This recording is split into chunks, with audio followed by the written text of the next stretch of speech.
Inanod at namatay ang isang MPV driver ng tangkaing tumawid sa creek sa Caloocan. Hinahanap pa ang kanyang sakay. At live mula sa Caloocan, nasa frontline ng balitang yan si Faith Del Mundo. Faith, hindi pa rin ba naaalis dyan yung inanod na SUV?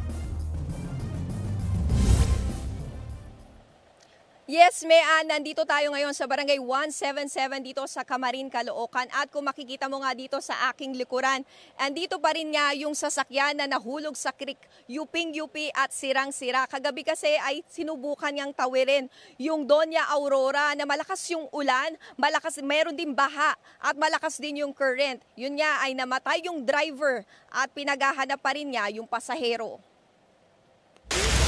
Lakas loob na sinuong ng MPV na ito ang baha sa Caloocan City sa kasagsagan ng ulan.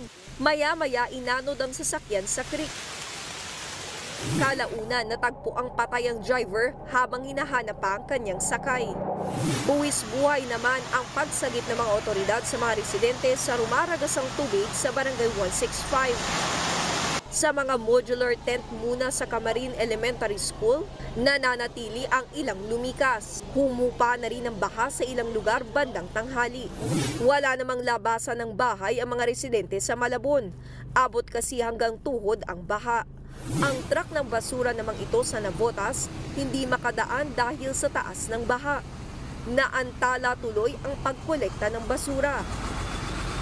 Gumamit naman ng rescue boat ang mga taga-Philippine Coast Guard para sagipin ang mga natrap na residente sa Valenzuela.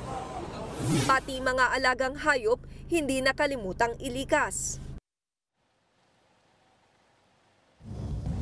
Samantala, wala ngang pasok araw ng bukas sa Camanava, sa Caloocan, sa Malabon, sa Navotas at sa Valenzuela. Lahat nga ng antas yan, pampubliko at pribadong eskwelahan. Mean. Alright, maraming salamat sa iyo, Faith Del Mundo. Mga kapatid, Mean Los Baños po, huwag magpahuli sa mga balita at impormasyong dapat ninyong malaman. Para sa mas malawak na balitaan at diskusyon, mag-follow at mag-subscribe na sa social media pages ng News 5.